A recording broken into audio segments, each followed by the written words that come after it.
গল্পটি শেষ পর্যন্ত মন দিয়ে শুনবেন। প্রতিটি মেয়েই তার বিয়ে নিয়ে খুব এক্সাইটেড থাকে এবং তার চেয়েও বেশি এক্সাইটেড থাকে তার বাসর নিয়ে। এই রাতের জন্য সে অনেক স্বপ্ন সাজিয়ে রাখে। আমার সাথে তেমন কিছুই ঘটল। আমার বিয়ে হয়েছে আজ 3 দিন হলো, কিন্তু আমার স্বামী আমার সাথে ঘুমানোর পরিবর্তে আমার ননদের ঘরে ঘুমাতো। আমি জিজ্ঞেস করলে বলতো আমার বোনের অসুখ আছে, রাতে তার খিঁচুনি হয় এবং সে আত্মহত্যার চেষ্টা করে। একদিন রাতে হঠাৎ আমি ননদের ঘরে গেলে যা দেখতে পেলাম তাতে আমার পায়ের নিচ থেকে মাটি সরে গেল। কারণ আমার স্বামী তো ননদের সাথে। আজ আমার বিয়ে এবং প্রতিটা মেয়ের মতো আমার মনেও হাজারো স্বপ্ন ছিল। আমি শুধু চাইতাম আমার স্বামী যেন আমার প্রতি খুব যত্নবান এবং শ্রদ্ধাশীল হয়। পার্লারে নতুন বউ সেজে যখন আয়নায় নিজেকে দেখলাম তখন আমি নিজেকে চিনতেই পারলাম না। আমি অন্তর থেকে ভগবানের কাছে প্রার্থনা করলাম স্বামী যেন আমাকে পছন্দ করে এবং সারা জীবন আমাকে সম্মান এবং ভালোবাসার সাথে রাখে। পার্লারের মহিলা আমাকে রেডি করে বললেন, আজ তোমাকে খুব সুন্দর লাগছে। তোমার স্বামী তোমাকে দেখে জ্ঞান হারিয়ে ফেলবে, তোমাকে দেখে পাগল হয়ে যাবে। তার মুখে এই কথা শুনে আমার লজ্জা করতে লাগলো। আমি বান্ধবীর সাথে পার্লার থেকে বিয়ের লজের দিকে যাওয়ার সময় সিগন্যালে গাড়ি থামলে আমি টাইম পাস করার জন্য এদিক ওদিক তাকালাম। সামনের একটা গাড়িতে চোখ পড়লে খুব অবাক হলাম, কারণ সেই গাড়িতে একটা ছেলে আর একটা মেয়ে বসে আছে। আর মেয়েটি হলো আমার ননদ। আমার ননদের তো এই সময় লজে থাকা উচিত, কারণ মা আমাকে ফোন করে বলেছিলেন যে বরযাত্রী এসে গেছে। তাহলে এই সময় সে এই ছেলের সাথে এখানে কি করছে? আর এই ছেলেটাই বা কে? আমার ননদ জিন্স আর শার্ট পরে যেভাবে আরাম করে বসেছিল তাতে মনে হচ্ছিল যে তার বিয়েতে আসার কোনো ইচ্ছাই নেই। আমি সেদিকে চোখ বড় বড় করে তাকিয়েছিলাম। হঠাৎ সিগন্যাল খুলে গেল। আমি ভেবেছিলাম সেও হয়তো আমাকে দেখেছে, কারণ সেই গাড়িটি অন্যদিকে ঘুরেছিল। এই সব চিন্তা করতে করতে আমি বিয়ের মণ্ডপে পৌঁছালাম। এরপর বিয়ে সম্পূর্ণ হলে আমার চোখ ননদকে খুঁজছিল, কিন্তু আমি তাকে কোথাও দেখতে পেলাম না। তার মানে সেটা আমার চোখের ভুল না, সত্যিই আমি তাকে দেখেছি। বিয়ের পরে আমি স্বামীকে বললাম, তোমার বোনকে ডাকো। আমি তো তাকে একবারও দেখতে পেলাম না। তখন স্বামী বলল, ঠিক আছে, আমি তাকে খুঁজে আনছি।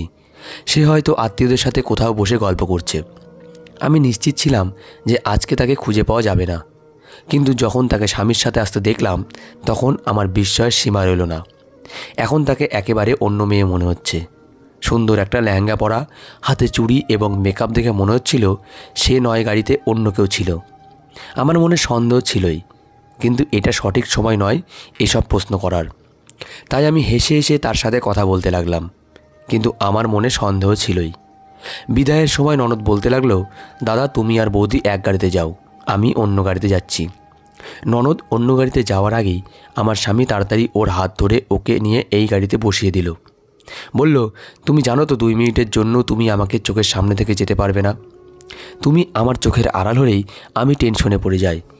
এই কথা শুনে ননদ হাসতে হাসতে গাড়ির ভেতরে বসলো। আমি বোঝার চেষ্টা করছি এই ভাই বোনের মধ্যে কি চলছে, কিন্তু আমি শত চেষ্টা করেও ব্যর্থ হলাম। গাড়ি বাড়ির সামনে এসে থামলে ননদ আমাকে রুম ছাড়তে এসে আমাকে বিছানায় বসিয়ে বলল, আজ রাতে তুমি দাদাকে ঘর থেকে বের হতে দিও না, না হলে পরে আফসোস করবে।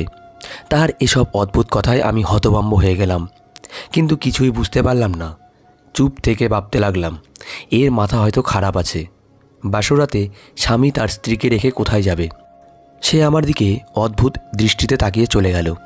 কিছুক্ষণ পর আমার স্বামী তাড়াতাড়ি ঘরে ভিতরে এসে আলমারি থেকে একটা গিফট বের করে আমাকে দিয়ে বলল, এটা তোমার উপহার, আমি এখন যাচ্ছি, সকালে কথা হবে। কথা শেষ করতে করতে সে বেরিয়ে গেল, আর আমি হতভম্ব হয়ে বসে রইলাম। এত তাড়াহুড়ো করলো যে কিছু বলার সুযোগই পেলাম না। হঠাৎ ননদের কথা মনে পড়ল। সে বলেছিল, তোমার স্বামীকে তোমার কাছেই রেখো, বাইরে যেতে দিও না। তার মানে সে জানতো যে আমার স্বামী আজ রাতেও বাইরে যাবে, সে আমার সাথে রাত কাটাবে না। এই সব প্রশ্ন আমার মনে আসছিল, আর মনে সন্দেহ তৈরি হচ্ছিল। আমার সাথে খারাপ কিছু হবে না তো? এই বাড়ির সবাইকে এখনও ঠিকমতো চিনতাম না। ননদের সাথে কয়েকবার মাত্র দেখা হয়েছে, এখনও তাকে ঠিকমতো বুঝতে পারিনি। অন্যদিকে দেবু, তার তো আমার কাছে বসা উচিত ছিল। আজ আমাদের বাসর রাত, আমার সাথে বসে প্রেম ভালোবাসার কথা বলা উচিত ছিল তার, কিন্তু জানি না সে আমাকে ছেড়ে কোথায় চলে গেছে। এই বিয়ে এক ঘটকের মাধ্যমে হয়েছিল। আমার মা আমার বিয়ে এমন জায়গায় দিতে চেয়েছিলেন যেখানে শ্বশুরবাড়িতে কোনো ঝামেলা থাকবে না। অনেক কষ্টে আমার মা তার মনের মতো ছেলে খুঁজে পেয়েছেন। ছেলের বাবা মা কেউ নেই, একটা মাত্র বোন আছে, আর তারা অনেক বড় লোক। মায়ের এই সম্বন্ধটা খুব পছন্দ হয়েছিল, তাই তিনি ঘটককে বলেছিলেন মেয়ের বিয়ে এখানে পাকা করতে। ভাগ্যে এটাই ছিল, তাই এখানেই আমার বিয়ে হয়ে যায়। আমি মাকে বলেছিলাম অচেনা মানুষ, ভালো করে খোঁজখবর নিতে, কিন্তু মা বলেছিলেন আমি খোঁজখবর নিয়েছি, ছেলেটা খুব ভালো। এখন আমি চিন্তিত হয়ে ভাবতে লাগলাম দেবু বাসরাতে আমাকে ছেড়ে গেল কোথায়।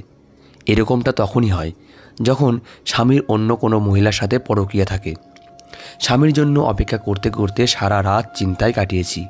ভাবলাম ননদকে গিয়ে জিজ্ঞেস করি, সে নিশ্চয় জানবে তার দাদা কোথায় গেছে। আমি ননদের রুমের দরজায় টোকা দিলাম, কিন্তু এটা দেখে আমার মুখের রং সাদা হয়ে গেল যে আমার স্বামী দেবু দরজা খুলেছে। সে তার বোনের ঘরে কি করছে ভেবেই আমার মুখের ভাব হঠাৎ বদলে গেল। আমি রাগে কিছু না বলে আমার রুমে চলে এলাম। সেই সময় আমার খুব রাগ হচ্ছিল যে সে তার বোনের রুমে কেন। আমি মন থেকে সব খারাপ চিন্তা দূর করতে চাইলাম। আমার এসব ভাবা উচিত না, কিন্তু অবস্থা আমার মনে সন্দেহ সৃষ্টি করেছিল। দেবু আমার পিছনে পিছনে এসে বলল আমার বোন একটু মানসিকভাবে অসুস্থ, রাতে তার খিঁচুনি হয় এবং সে প্রায়ই নিজের ক্ষতি করে বসে, তাই আমাকে রাতে তার কাছে থাকতে হয় যাতে সে নিজের ক্ষতি না করতে পারে। দেবু যখন এ কথা বলল তখন আমি নিজের কাছেই নিজেকে লজ্জিত বোধ করছিলাম, কারণ এত ভালো এবং যত্নশীল মানুষ আর আমি তাকে সন্দেহ করছি। কিছুক্ষণ পর তার বোনও উঠে এলো। সারাদিন ননদ আমার সাথেই থাকলো। বাড়িতে তখনও অনেক অতিথি ছিল। ননদ সারাক্ষণ আমার সাথে থেকে সবার সাথে সাথে হেসে হেসে কথা বলছিল। তাকে দেখে কোনো মতেই মনে হয় না সে মানসিক রোগী। রাতে আবারও দেবু সেই একই কথা বলে ঘর থেকে বেরিয়ে গেল যে আমাকে বোনের ঘরে ঘুমাতে হবে। আমি ভাবতে লাগলাম যে তাকে যদি সবসময় বোনেরই খেয়াল রাখতে হয় তবে সে আমাকে বিয়ে কেন করেছে। এভাবে আর কতদিন চলবে? কতদিন তাকে তার বোনের ঘরে গিয়ে ঘুমোতে হবে? আমার বিয়ে হয়েছে মাত্র 2 দিন। আমারও কিছু স্বপ্ন আছে, কিন্তু দেবু আমার ইচ্ছাকে পাত্তাই দেয়নি। তৃতীয় রাতেও দেবু তার বোনের ঘরে গিয়ে ঘুমিয়ে পড়ল। আজ আমি সবচেয়ে বেশি বিরক্ত। চতুর্থ রাতেও দেবু তার বোনের রুমে গেল যে আমার তার উপর খুব রাগ হয়। আমি বিছানার এপাশ ওপাশ করতে থাকি, কিন্তু ঘুমোতে পারিনি। রাত 12টার দিকে আমি ননদের দরজায় টোকা দিলাম, কিন্তু হয়তো দুজনে ঘুমিয়ে পড়েছে, তাই দরজা খোলেনি। অনেকক্ষণ দরজায় ধাক্কা দেওয়ার পর আমি ফিরে এলাম।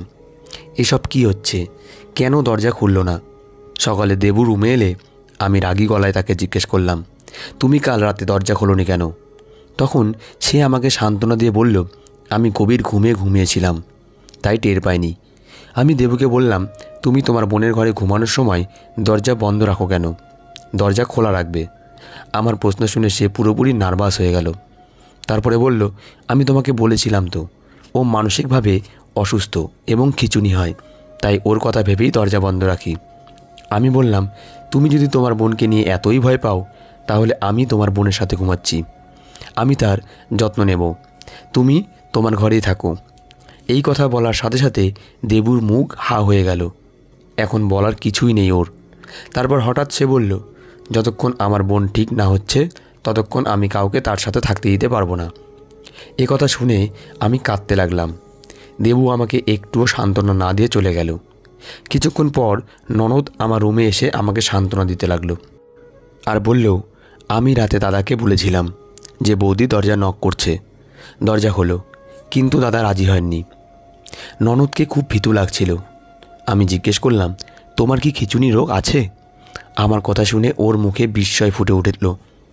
আমাকে হয়তো কিছু বলতে চাইছিল, কিন্তু কিছু না বলেই কাঁদতে কাঁদতে ওর রুমে চলে গেল। এর কারণ কিছুই বুঝতে পারলাম না আমি।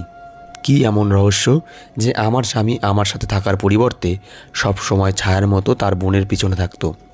এমনকি আমার এক বন্ধু যখন আমাকে এবং দেবুকে একটা পার্টিতে নিমন্ত্রণ করলো, তখনও দেবু আমাকে বলে যে তুমি একাই যাও, আমার যাওয়া যদি একান্তই গুরুত্বপূর্ণ হয় তাহলে আমার বোনও সাথে যাবে। আমি খুব অবাক হলাম, কিন্তু আবার ভাবলাম চলো কোনো সমস্যা নেই, ওর বোনকেও সাথে নিয়ে যায়। কিন্তু আমার ননদ যেতে রাজি হলো না। আমার ননদও আমাকে ইশারা করেছিল তাকে সাথে না নিতে। আমি দেবুকে বোঝানোর অনেক চেষ্টা করলাম, কিন্তু দেবু কোনো মতেই রাজি হলো না। ননদকে সাথে নিয়েই পার্টিতে গেল। আমি বুঝতে পেরেছি যে ননদ আমার স্বামীকে খুব ভয় পায়, আর দেবুও ননদের ওপর জোর খাটাতো। ননদের কাছে ওর নিজস্ব মোবাইলও ছিল। ননদের কাছে ওর নিজস্ব মোবাইল ছিল না, আর ওকে ঘর থেকে বাইরে বের হতেও দেওয়া হতো না। দিনরাত আমার স্বামী ওর সাথেই থাকতো। আমাকে তো আমার স্বামী ভুলেই গেছে। একদিন দেবুকে বললাম, তোমার বোনের যখন খিঁচুনি হয় তখন চলো ওকে ডাক্তারের কাছে নিয়ে যায়। দেব বলল, চিন্তা করো না, আমি ওকে ওষুধ খাওয়াচ্ছি, ওর চিকিৎসা চলছে। সেদিন ভাই বোন দুজনেই কোথাও গিয়েছিল। হঠাৎ আমার ননদের ঘরে তল্লাশি নেওয়ার কথা মনে হলো। আমি ওর রুমে গিয়ে না কোনো ওষুধ না কোনো প্রেসক্রিপশন দেখতে পেলাম। তাহলে কেন আমার স্বামী আমাকে মিথ্যা বলছে যে তিনি তার বোনের চিকিৎসা করাচ্ছেন? যদি সত্যিই আমার ননদের খিচুড়ি রোগ থাকতো তাহলে অবশ্যই রুমে এই সব পাওয়া যেত। এখন আমার দেবুকে সন্দেহ হতে লাগলো। আমি ভাবতে লাগলাম এখন কি করা উচিত আমার।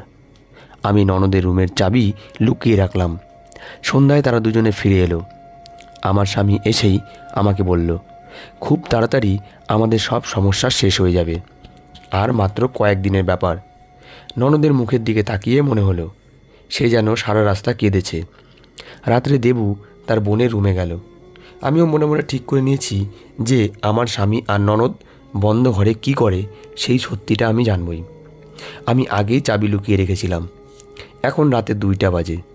আমি নিঃশব্দে ঘরের দরজা খুলে ভেতরের দৃশ্য দেখে হতভম্ব হয়ে গেলাম। দেখলাম আমার স্বামী তার বোনকে দড়ি দিয়ে বেঁধে রেখেছে, আর ননদের মাথা নিজের কাঁধে নিয়ে ঘুমাচ্ছে। আমার ননদ সম্ভবত জেগেছিল। আমাকে দেখেই ইশারায় বাইরে যেতে বলল। ওদের দেখে স্তব্ধ হয়ে গিয়েছিলাম।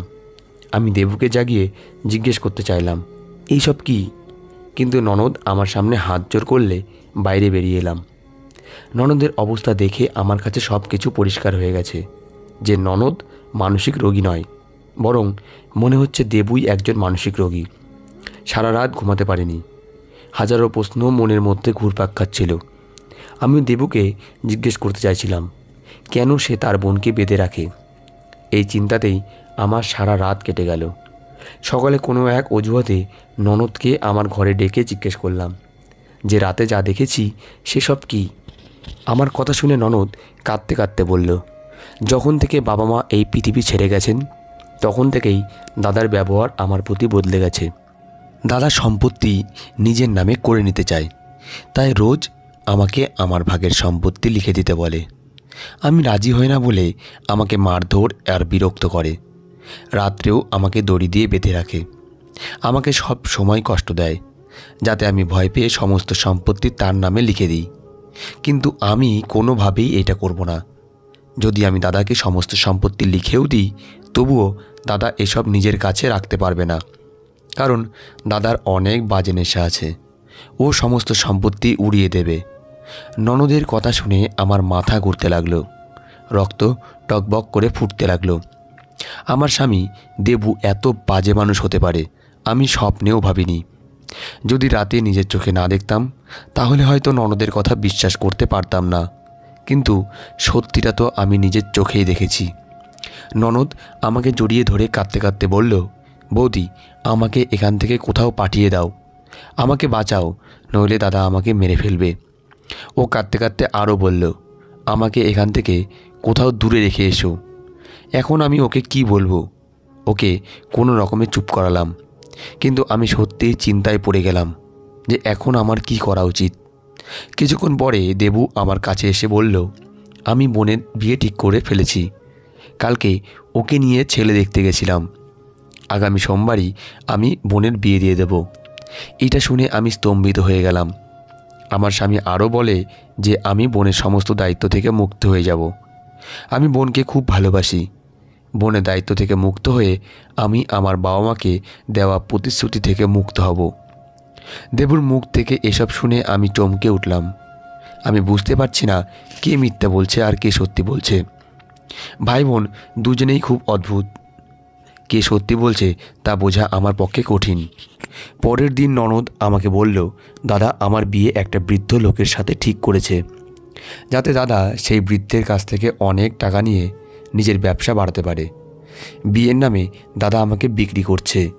এই বলে ননদ আমাকে জড়িয়ে ধরে কাঁদতে লাগলো আর বলল তাকে সাহায্য করার জন্য। নিজেও বুঝতে পারছি না আমি কিভাবে সাহায্য করব। ননদ বারবার বলছিল যে বৌদি আমাকে এই বাড়ি থেকে দূরে কোথাও পাঠিয়ে দাও। আমি ননদকে বললাম, আমি তোমাকে কোথায় পাঠাবো? তখন সে বলল তার এক বন্ধুর বাড়িতে তাকে পাঠিয়ে দিতে। আমার বন্ধুর দাদা উকিল, সে আমাকে বাঁচাবে। আমার কাছে ফোনও নেই, না হলে এতক্ষণে তাকে সাহায্যের জন্য ফোন করতাম। আমি ওকে আমার ফোন দিয়ে ওর বন্ধুর সাথে কথা বলতে বললাম। ও আমার সামনেই ওর বন্ধুর সাথে কথা বলল, কিন্তু বেশি কিছু বলল না, শুধু 2-3টা কথা বলল। আমার বৌদি কোনো না কোনোভাবে আমাকে বাড়ি থেকে বের করে দেবে, তারপর আমি তোমার বাড়িতে আসব। আমি ননদের অনেক কান্নাকাটির পরে তাকে সাহায্য করতে রাজি হলাম, কিন্তু ভিতরে ভিতরে ভয়ও হচ্ছিল। তারপরেও সিদ্ধান্ত নিলাম যে আমি দেবুর দুধে ঘুমের ওষুধ মিশিয়ে দেব। তারপর দেবু ঘুমিয়ে গেলে গাড়িতে করে ওকে ওর বান্ধবীর বাড়িতে নামিয়ে আসব। রাত 9টায় দেবুর দুধে ঘুমের ওষুধ মিশিয়ে খেতে দিলাম। দুধ খাওয়ার আধ ঘন্টার মধ্যেই দেবু ঘুমিয়ে পড়ল। এই আমাদের সুযোগ। ননদকে বললাম তাড়াতাড়ি গাড়িতে উঠতে।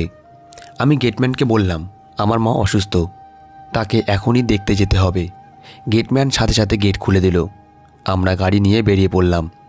কিছুক্ষণের মধ্যেই আমার একটা বাড়ির সামনে দাঁড়ালাম। ননদ বলতে লাগলো, বৌদি তুমি বাড়িতে যাও, না হলে আমরা ধরা পড়ে যাব। কিন্তু আমি ননদকে পূর্ণ নিরাপত্তার সাথে তার বন্ধুর কাছে রেখে তাকে বলতে চাই যে আমার ননদের খেয়াল রেখো। আমার উদ্দেশ্য ছিল ননদকে এখানে রেখে সরাসরি বাবার বাড়িতে গিয়ে বাবা মাকে দেবুর পুরো সত্যিটা জানাবো। গাড়ি থেকে সবেমাত্র নেমেছিলাম, তখনই গেট খুলে একটা ছেলে বেরিয়ে এলো। তাকে দেখে আমি চমকে উঠলাম। এই সেই ছেলে যাকে আমি আমার বিয়ের দিন ননদের সাথে দেখেছিলাম। যখন দেবুকে ননদের উপর এত অত্যাচার করতে দেখি, তখন আমার মাথা থেকে একথা বেরিয়ে গিয়েছিল। আমি ভেবেছিলাম নিশ্চয়ই অন্য কোনো মেয়ে হবে। ননদের এত স্বাধীনতা কোথায় যে সে কোনো ছেলের সাথে ঘুরতে পারে? কিন্তু আজ এই ছেলেটিকে দেখে অবাক হয়ে গেলাম যে সে এখানে কি করছে। ননদ গাড়ি থেকে বেরিয়ে এসে আমাকে বলল, বৌদি এটা আমার বান্ধবীর ভাই, আমি ভিতরে যাচ্ছি, তুমি বাড়িতে যাও। কিন্তু আমার কিছু একটা গড়বড় মনে হচ্ছিল, তাই আমি সাথে সাথে সিদ্ধান্ত নিয়ে ননদকে বললাম, গাড়িতে বসো, আমরা ফিরে যাচ্ছি। কিন্তু আমার মাথায় আকাশ ভেঙে পড়ল যখন ননদ ঝটকা দিয়ে আমার হাত থেকে নিজেকে ছাড়িয়ে দৌড়ে সেই ছেলের পাশে দাঁড়িয়ে বলল, সরি বৌদি, আমি আর ফিরে যেতে পারবো না। আমি একে ভালোবাসি, তাই আমি মিথ্যা বলে তোমাকে এখানে নিয়ে এসেছি। ননদ হয়তো আরও কিছু বলতো, কিন্তু সেই ছেলেটা ননদকে তার পেছনে করে আমার দিকে এগিয়ে এসে একটা শয়তানি হেসে বলল, আমার কিন্তু তোমার বৌদিকে খুব পছন্দ হয়েছে, একটার সাথে একটা ফ্রি। ছেলেটার কথা শুনে আমি ভয় পেয়ে গেলাম। আমার ননদও ছেলেটার কথা শুনে পুরো হতভম্ব হয়ে গেল। ছেলেটা একই রকম শয়তানি হাসি এসে বলল, আমি তৃষ্ণার্ত হয়েছিলাম যে তুমি কখন আসবে আর এসে আমার তৃষ্ণা মেটাবে, কিন্তু এখন দেখো তোমার সাথে সাথে তোমার বৌদিও ফেসে গেছে। আমি এগিয়ে গিয়ে ননদের হাত ধরে তাকে গাড়িতে বসাতে যাচ্ছিলাম, তখনই সেই ছেলেটি এসে আমার হাত চেপে ধরল এবং আমাকে ঘরের ভিতর টেনে নিয়ে যেতে লাগলো। আমার ননদ রেগে গিয়ে তার মুখে চড় মেরে বলল, তুমি ঠক, বাটপার, তোমার জন্য আমি আমার দাদার সাথে বিশ্বাসঘাতকতা করেছি। ননদ ছেলেটির গালে থাপ্পড় মারলে ছেলেটি তার বন্ধু আরও 2টি ছেলেকে ডেকে নিল। আমি বুঝতে পারছি যে এদের উদ্দেশ্য কী। এখানে এসে আমি মস্ত বড় ভুল করেছি। তারা আমাকে এবং আমার ননদকে টেনে ভিতরে নিয়ে যাচ্ছিল। তখনই পুলিশের গাড়ির সাইরেনের আওয়াজ আসতে লাগলো। পুলিশের সাথে আমার স্বামীকে আসতে দেখে আমি ঈশ্বরকে ধন্যবাদ দিলাম। বুকে যেন প্রাণ ফিরে এলো। পুলিশ তৎক্ষণাৎ ওই ছেলেগুলোকে ধরে নিয়ে গেল। আমি অবাক হলাম এটা ভেবে যে আমি দেবুকে ঘুমের ওষুধ খাইয়ে এসেছিলাম, তারপরেও দেবু এখানে কিভাবে এলো। দেবু বলতে শুরু করলো যে 1 মাস আগে এই ছেলেটির সাথে আমার বোনের দেখা হয়েছিল এবং সে তার প্রেমের ফাঁদে পড়ে। আমি এই কথা জানতে পেরে এই ছেলেটার খোঁজ খবর নিতে শুরু করি। এই ছেলেটা যদি ভালো হতো তবে এই ছেলের সাথেই বোনের বিয়ে দিয়ে দিতাম, কিন্তু আমি জানতে পারি এই ছেলেটা একটা বাটপার এবং মাতাল। আমি বোনকে ছেলেটার সম্পর্কে সব কিছু বলেছিলাম, কিন্তু বোন আমার কথা বিশ্বাস করেনি। উল্টে তার কথা বিশ্বাস করে সে আমাকেই সন্দেহ করে। সে বাড়ি থেকে পালানোর চেষ্টা করে। আমার বিয়ের দিন এটা আমি বুঝতে পারি, তাই আমি তাকে দড়ি দিয়ে বেঁধে রাখি। তার ঘরে ঘুমোতে গেলাম, কারণ সে আবারও পালানোর চেষ্টা করছিল এবং আমি চাইনি ও একজন মাতালের হাতে পড়ে নিজের জীবন শেষ করুক। বোনকে আমি খুব ভালোবাসি, তাই তাকে নষ্ট হয়ে যেতে দেখতে পারবো না। ও তোমাকে গতকাল যা যা বলেছিল তার সবই ছিল মিথ্যা। যখন তোমরা দুজনে পরিকল্পনা করছিলে তখন আমি সবই শুনছিলাম এবং সিদ্ধান্ত নিয়েছিলাম যে তোমরা যা চাও তাই হোক, যাতে তোমরা সত্যিটা জানতে পারো আর সব কিছু নিজের চোখে দেখতে পারো। এই ধাক্কাটা পেলেই হয়তো আমার বোন বুঝতে পারবে, কারণ একজন মানুষ ধাক্কা না খাওয়া পর্যন্ত বুঝতে পারে না।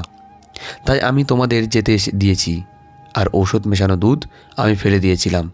আমি নিশ্চিত ছিলাম যে এখানে এরকমই কিছু হবে, তাই পুলিশ নিয়ে তোমাদের অনুসরণ করেছিলাম। এই সব শুনে আমি লজ্জায় পড়ে গেলাম। ননদও মাথা নিচু করে চোখের জল ফেলছিল। তারপর হাত জোর করে বলল, আমাকে ক্ষমা করে দাও দাদা। এই ছেলের কথা বিশ্বাস করে নিজেরই ক্ষতি করতে যাচ্ছিলাম। সে আমাকে তোমার বিরুদ্ধে উস্কেছে এবং আমার সাথেও বিশ্বাসঘাতকতা করেছে। ননদ আমার কাছেও ক্ষমা চেয়েছে। আমি আর দেবু তাকে ক্ষমা করে দিয়েছি, কেননা ও নিজের ভুল বুঝতে পেরেছে, এটাই যথেষ্ট। কিছুদিন পরে আমরা তাকে ভালো জায়গায় বিয়ে দিয়ে দিই। আছে তার স্বামী সংসার নিয়ে সুখী। এদিকে আমি ও আমার স্বামী দেবুর সাথে সুখী। আমার স্বামী দেবু একজন ভালো মানুষ হওয়ার সাথে সাথে একজন ভালো ভাই এবং পাশাপাশি ভালো স্বামীও। এরকম ভালো মানুষ শুধু ভাগ্যবানেরাই পায় এবং আমিও খুব ভাগ্যবান যে দেবুর মতো একজন স্বামী পেয়েছি। তো বন্ধুরা, আজকের গল্পটি এই পর্যন্তই। গল্পটি কেমন লাগলো কমেন্ট করে জানাবেন প্লিজ।